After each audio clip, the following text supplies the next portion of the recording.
Seorang salaful ummah dari tabi'in pernah mengadakan perjalanan perniagaan dari Baghdad, ibu kota Irak, ke Damaskus, ibu kota Syria. Zaman dulu orang mengandalkan cahaya matahari. Nggak ada penerangan kayak kita sekarang. Jadi orang kalau pagi jalan sampai menjelang terbenam matahari, mereka tinggal di situ, tunggu sampai besok nginep, besok terbit matahari baru jalan lagi. Karena mereka nggak ada penerangan. Orang ini kebetulan sebelum tiba di Damaskus, pas waktu maghrib, dia tiba di sebuah hutan. Hutan ini lebat, gelap, ya. Bayangkan kalau Anda di posisi ini gelap, di hutan sendirian, nggak ada orang-orang. Dan hutan ini liar, gelap sekali. Maka dia terpaksa nginap, tunggu besok, terbit matahari baru bisa jalan. Kalau dia keluar juga jadi kacau, kemana-mana jalannya, gitu kan.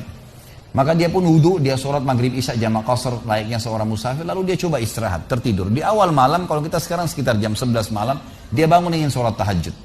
Dia cerita tentang dirinya, ulama angkat kisah ini dalam buku-buku akidah tentang masalah hubungan seorang hamba dengan Allah Azza wa Jalla.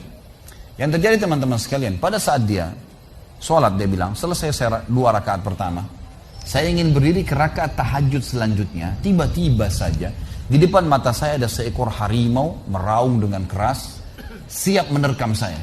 Dan kedengaran dari suara harimau ini dia kelaparan.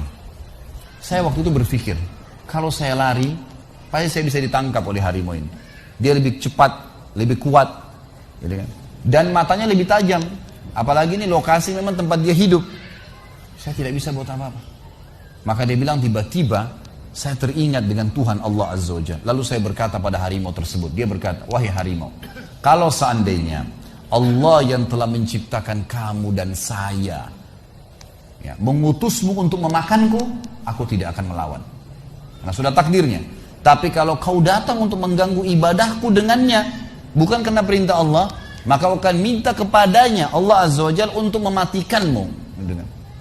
Tiba-tiba dikatakan dalam kisah ini, orang saleh ini bercerita, harimau tersebut menundukkan pandangan matanya meninggalkan saya, tidak jadi memangsanya. Apa yang kita ambil peran dari sini, teman? Apa yang kita ambil pelajaran daripada kisah ini? Harimau pun yang buas makhluknya, Allah Azza wa Jalla. Ini masih hidup gak ini? Kok nggak ada nyaut, nggak ada apa ini? Saya nggak tahu ini ngantuk, tidur atau hadir nggak? Ini rupanya di Bali orang suka senyap ya. Jadi ternyata Allah Subhanahu Wa Taala menciptakan semuanya teman-teman sekalian. Ular kah, harimau kah, apa saja.